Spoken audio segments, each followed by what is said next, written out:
Progressives have been fighting the possibility of Rahm Emanuel serving in Joe Biden's cabinet. At first, there were rumors about Rahm Emanuel possibly serving as transportation secretary. And then after a great deal of backlash, there was word from some sources within the Biden campaign that maybe they'll give him a less visible role, like US trade representative, as if people wouldn't notice. Of course they would. And there are a number of incoming freshman progressives like Jamaal Bowman who want to share their displeasure at someone like Rahm Emanuel serving in Biden's cabinet. And so he went on CNN to make the case, and then this happened. So based on Biden's elections so far, do you see anyone that's progressive enough for you? Well, first, let me say off the top, thank you so much for having me. When I hear names like Rahm Emanuel being floated as part of Biden's cabinet, considering the fact that he covered up the murder of Laquan McDonald in Chicago, considering the fact that he closed over 50 elementary schools and 30 mental health institutions, it's incredibly alarming and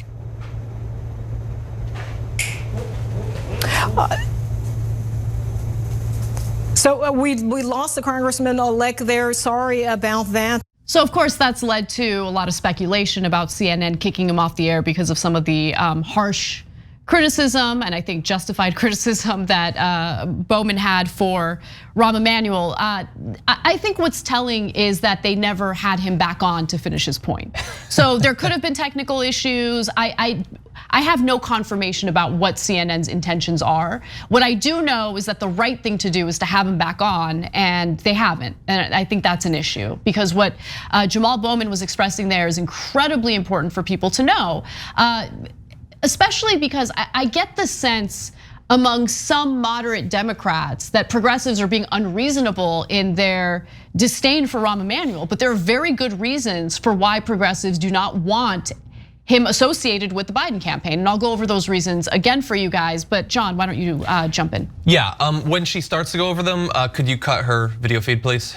No, yeah, and by the way, you can pick and choose. If you wanna know why he should have no place whatsoever in the Biden administration, you can take his time working for Obama or his time since working for Obama. Honestly, either is just as bad.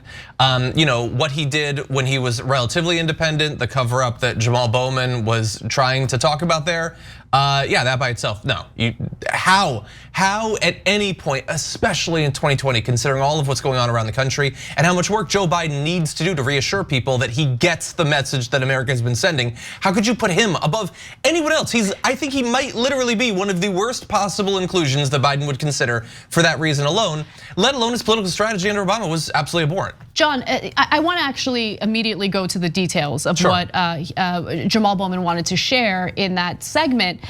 Because this is, in my opinion, and in a lot of people's opinion, disqualifying, absolutely. So, you might have heard of the Laquan McDonald shooting. He was shot and killed by cops in Chicago. He was shot 16 times. And of course, Rahm Emanuel is the mayor of Chicago at that time.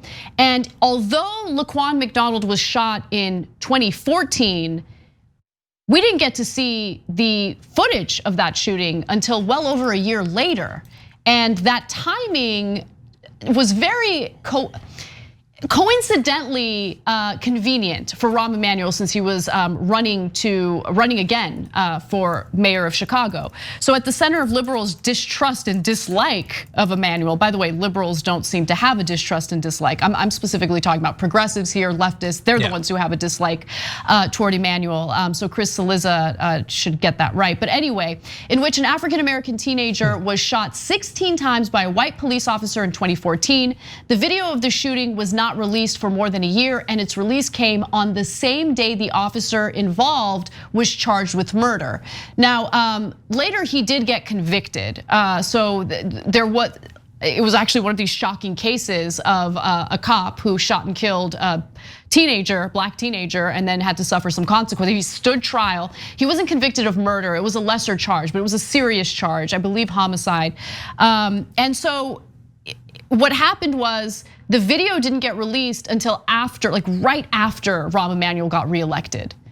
And then after the footage came out and after people were upset that it seemed as though he was trying to hold on to the tapes or avoid releasing the tapes, he decided not to run again for mayor of Chicago. He's a disaster, absolute disaster. And that's in addition to all of the other awful things he did, including closing dozens of public schools, offering all sorts of sweetheart deals to real estate developers who did nothing to actually help disadvantaged communities in the area. In fact, all they did was build more of these luxury condos and apartments that priced people out of the communities that they lived in for decades. I mean, he was a disaster, absolute disaster. His so-called leadership led to an exodus of 200,000 African Americans from Chicago. And so there are good reasons for why progressives want nothing to do with Rahm Emanuel. And the idea that he's still being considered is just shameful. Yeah, and it's, I mean, this is America. Like you just stick around. You don't have to do, like whether it's politics or media, like you can just be awful, get it wrong over and over and over again, but apparently you know the right people and they've known you for a long time. So I guess we gotta find something for Rahm Emanuel, and I'm not well connected, I don't network, maybe I just don't get this whole thing, I was in a frat. But why? Why do you have to have any position for Rahm Emanuel? I don't know how much Rahm Emanuel's worth, but I'm willing to bet it's enough. I think he's gonna be okay. I don't think he automatically gets a place in a Democratic administration just because he happened to be in one before and he's still technically a Democrat. You could not give him any job, hypothetically. He could go do something else. I don't understand why we have to fight about, like the best we can hope for is that he's only in charge of trade. What has he done? What has he done over the last few years? The Democratic Party has changed a lot.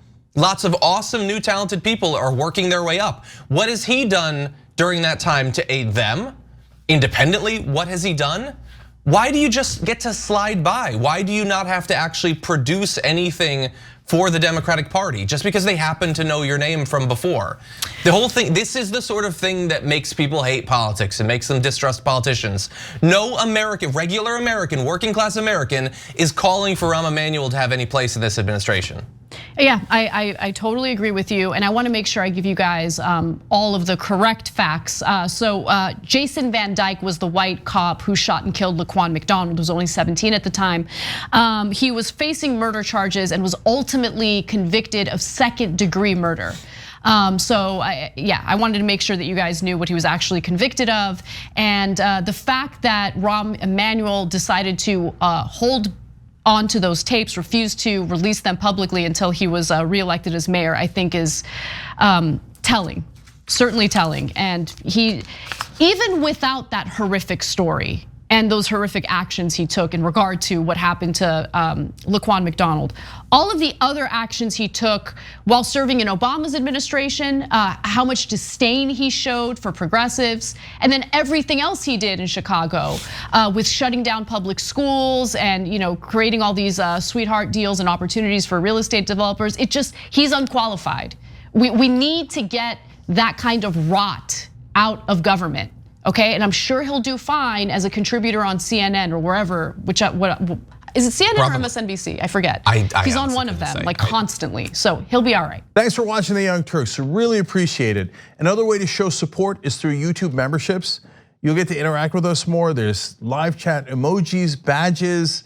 You've got emojis of me, Anna, John, JR, so those are super fun. But you also get playback of our exclusive member-only shows and specials right after they air. So all of that, all you gotta do is click that join button right underneath the video. Thank you.